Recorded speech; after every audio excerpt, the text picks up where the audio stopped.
Praise lord. దేవాతి దేవునికి వందనాలు. ప్రభు నామమున మీ అందరికీ నా ప్రత్యేకమైన వందనాలు, శుభాలు తెలియచేస్తున్నాను. మరి జీసస్ ప్రెజెన్స్ అనే మన యూట్యూబ్ ఛానల్ని తప్పకుండా మీరు సబ్స్క్రైబ్ చేయండి. అనేక మందికి వాగ్దానం పంపించి ఈ పరిచర్యలో మీరు పాలుభాగస్తులు అవ్వండి. ఈ దినము కొరకు ఏర్పాటు చేయబడిన దేవుని వాగ్దానము కీర్తనలు 34వ కీర్తన 9వ వచనము.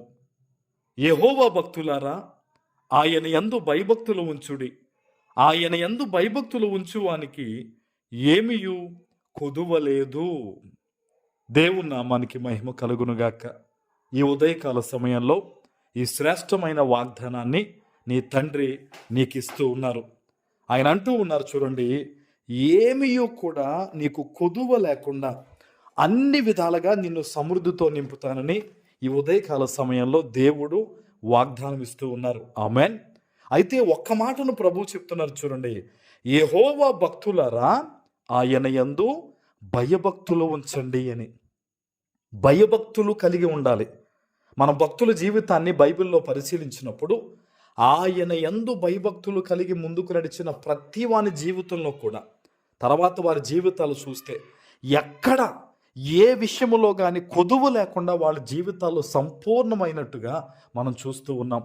ఈరోజు ఈ వాగ్దానాన్ని వింటున్న నీ జీవితంలో, నీ హృదయంలో అవ్వచ్చు, నా భార్య విషయంలో నాకు ఈ నలత ఉంది, నా భర్త విషయంలో నాకు ఈ భయం ఉంది, నా బిడ్డల విషయంలో ఇలా ఉంది, నా పరిస్థితుల విషయంలో ఇలా ఉందని ఒకవేళ ఏదన్నా ఆలోచన కలిగి మదన పడుతూ వేదన పడుతూ చెప్పుకోలేని బాధతో నువ్వు ఉన్నావా? నీ తండ్రి నీతో మాట్లాడుతూ ఉన్నాడు. నీ జీవితంలో ఏ కుదువ లేకుండా ఆయన చేస్తానని చెప్తున్నారు. నువ్వు చేయాల్సింది ఏంటో తెలుసా? భయభక్తులు కలిగి జీవించు.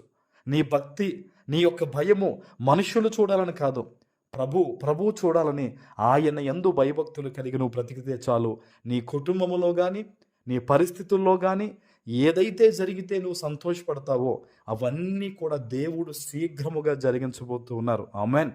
దేవుడు తన బిడ్డల పట్ల ప్రత్యేకమైన ప్రణాళిక కలిగి ఉన్నాడు. ఈరోజు ఈ వాగ్దానాన్ని వింటున్న నీ పట్ల దేవునికి ఒక ప్రత్యేకమైన ప్రణాళిక ఉంది. నీ ప్రయాణంలో ఆయనకు ఒక ప్రణాళిక ఉంది. నువ్వు చేరే గమ్యం విషయంలో ఆయనకు ఒక ఆలోచన ఉంది. నువ్వు ఎప్పుడు ఏ సందర్భంలో ఏది ప్రారంభించాలో ఎలా జరగాలో అవన్నీ దేవుని దగ్గర ఉన్నాయి.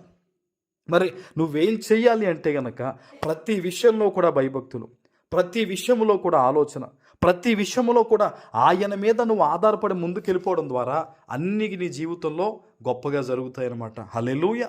ఈరోజు దేవుడు ఇస్తున్న వాగ్దానం ఇది.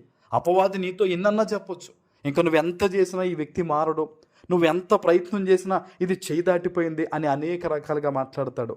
ఎప్పుడు వాక్యాన్ని పట్టుకో. చనిపోయిన 3 రోజుల తర్వాత దేవుడు వెళ్ళి లాజరు అని పిలిస్తే ఎలా ప్రాణంతో తిరిగి ఆ వ్యక్తి బయటకు వచ్చాడు? చనిపోయిన వారిని దేవుడు ఇలాగా ఒక్క మాటతో లే అని పలికితే ఎలా లేచారు? అనేక మంది విషయంలో దేవుడు ఎంత అద్భుతం చేశాడు. ఆ కొద్ది రొట్టెలు చిన్న చేపల్ని 1000 మందికి దేవుడు ఎలా చేశాడు? నువ్వు దేవుని మాటను నమ్మితే అద్భుతాన్ని చూడగలుగుతావు. నువ్వు పరిస్థితిని బట్టి నువ్వు నడుచుకుంటే ఏది నీ జీవితంలో జరగదు. ఈరోజు ఈ వాగ్దానం ద్వారా ఈ ఉదయకాల సమయంలో దేవుడు నీతో మాట్లాడుతూ ఉన్నాడు. ఆయన యందు భయభక్తులు కలిగి జీవించు. ప్రతి విషయంలో ధర్మంగా ప్రవర్తించు. నువ్వు ఏదైతే ఆశపడుతున్నావో అవన్నీ నీ జీవితంలో నెరవేర్చి ఏ కొదువ నీ జీవితంలో లేకుండా నీ జీవితాన్ని దేవుడు సంపూర్ణం చేయబోతూ ఉన్నారు. ఆమేన్. ప్రార్థన చేసుకుందాం. పరిశుద్ధుడు అయిన మా తండ్రి, ప్రేమ కలిగిన ప్రభువా, మీకు వందనాలు.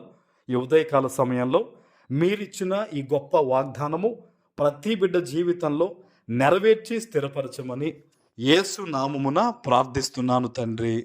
ఆమేన్.